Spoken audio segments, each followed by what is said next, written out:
With $250 from a CUSF Compact grant, Urbana Middle School math students constructed and launched rockets, then analyzed data associated with the launch.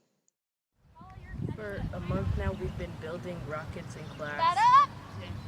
Day by day, we put together the rocket parts, and then for about a week, they got spray painted, and we started learning about trigonometry so that we could do all the math afterwards to show how high our rockets really went. Okay, this machine is made out of a protractor, a string, a washer, and a straw with tape on it. The way it works is like if you're doing trigonometry, you're trying to find the height of something, but you can't get the angle. You would use this to get the angle by looking through the straw up at the angle. And when you look at the angle, the washer will pull the string down to one of the numbers on the protractor. Then when it's pulled down, it'll say like 120 or 90.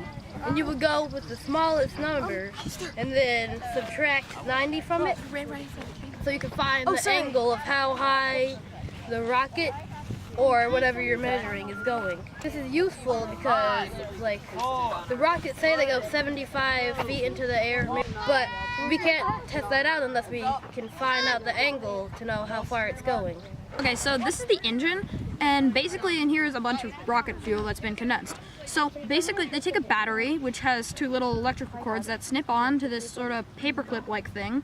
Then the electricity goes down these wires into this conductive material that's very conductive and sends an electric pulse. So you take it and you put it into here so it touches the lighter. So when the electricity goes into the lighter, it sets the whole thing on fire, which means that the rocket fuel is set on fire, which sends a lot of, stuff this way. And once it's burned away, all the rocket fuel, it gets to this waxing stuff that doesn't burn very well, but so it doesn't send it up, it sort of keeps it in the same place. Then it hits a little combustion cap, which blows this way, then it explodes this way, which sends off the rocket's nose and the parachute. So that's how the engines work. On a beautiful day last May, the students launched their rockets in Urbana's Lohman Park. All right, 5, 4, 3, 2, 1. After the launch, the students retrieved the rockets so the data could be recorded and analyzed.